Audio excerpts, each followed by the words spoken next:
تو آپ کو ضروری ہے آپ کے لیے کہ آپ اس کی پریشانیوں کو دور کریں، آپ اس کی مدد کریں، آپ اس کی ضرورت کو پورا کریں۔ کیوں؟ کیونکہ اگر ہم اس کی ضرورت کو پورا کریں گے تو یہی عمل ہمارے گناہوں کا کفارہ بن جائے گا، اور پروردگار اس عمل کے طفیل میں ہمارے گناہوں سے چشم پوشی کرے گا۔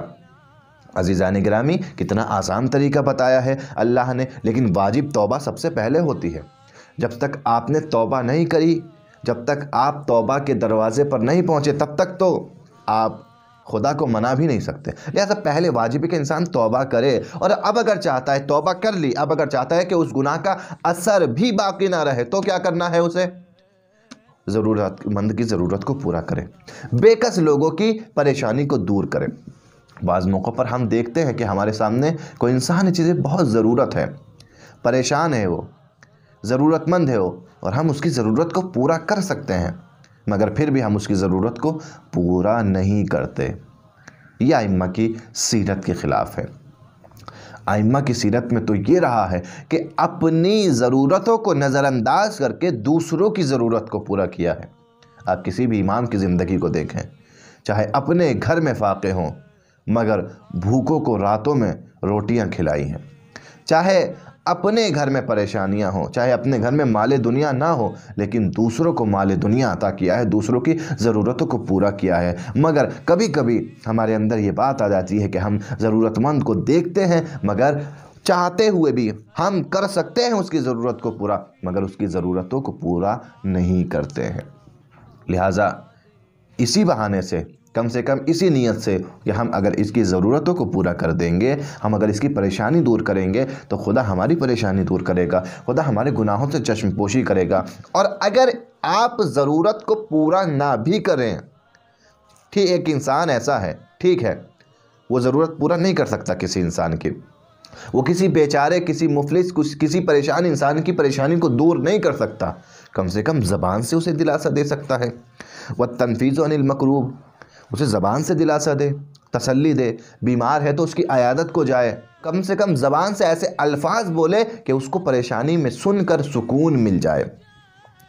یہاں ہمارے ساتھ برعکس معاملہ ہے، کسی کو پریشانی میں دیکھتے ہیں، اس کی مدد تو دور کی بات، ایسے انسان کلمات استعمال کرتا ہے بعض موقعوں پر کہ اس کا اور دل دکھ جاتا ہے۔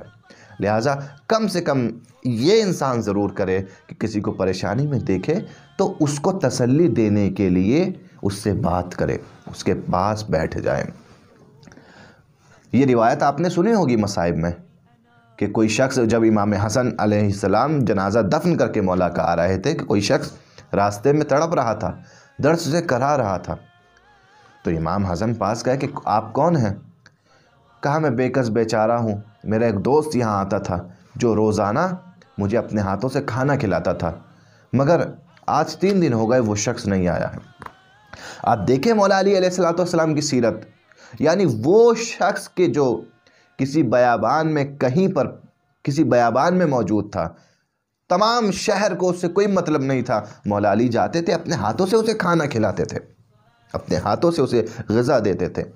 ائمہ کی سیرت یہ رہی ہے کہ جب بھی ضرورت مند کو دیکھا اس کی ضرورت کو پورا کیا ہے۔ اور مولا علی علیہ السلام ہی یہ فرما رہے ہیں کہ یہ تمہارے گناہوں کا کفارہ ہے، یہ عمل تمہارے گناہوں کا کفارہ ہے، کسی کی ضرورت کو پورا کر دو، اور اگر نہیں کر سکتے تو اپنے زبان سے اسے تسلی دے دو، اپنے الفاظ کے ذریعے سے اسے دلاسا اور تسلی دے دو، تاکہ اس کے دل کو تھوڑی دیر کے لیے راحت مل جائے۔ کم سے کم یہ تسلی بھرے الفاظ استعمال کر لو۔ کیا ہوگا اس سے؟ تمہارے بڑے بڑے گناہ پروردگار معاف کر دے گا۔ من کفارت الذنوب، یہ گناہوں کا کفارہ قرار پائیں گے۔ اور اگر پھر بھی ہم دیکھیں تو یہ بڑے فائدے کا سودا ہے کہ ہم دوسروں کی ضرورت کو پورا کر کے اپنے گناہوں کے کفاروں کو ادا کر دیں۔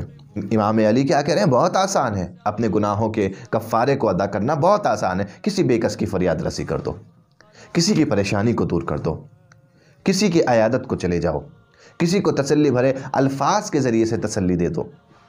آپ کو معلوم ہے کہ کوئی ضرورت مند ہے، اس کے بچوں کو ضرورت ہے، آپ اس کی ضرورتوں کو پورا کر دو۔ یقیناً یہ ہم ایک ایسا معاشرہ تشکیل دینا چاہتے ہیں۔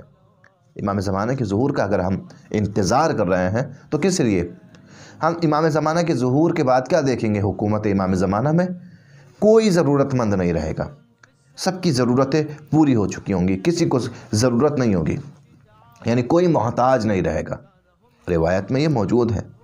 اب اگر ہم چاہتے ہیں ہم فقط ایک خوش فہمی کا شکار ہو کے بیٹھ جائیں کہ کم سے کم امام زمانہ کی ایسی حکومت تو آئے گی کہ کوئی محتاج نہیں رہے گا، نہیں، اگر ہم اس حکومت کا انتظار کر رہے ہیں تو اب ہمارے اوپر بھی ضروری ہے کہ ہم بھی اس حکومت کے مقدمے سازی کے لیے ضرورت مند کی ضرورتوں کو پورا کریں، ضرورت مندوں کی ضرورت کو پورا کریں، تاکہ جب امام زمانہ آئے اور یہ حکومت نافذ ہو اور اس طریقے سے نظام نافذ ہو، ہم بھی اس نظام کا حصہ بن سکیں انشاءاللہ۔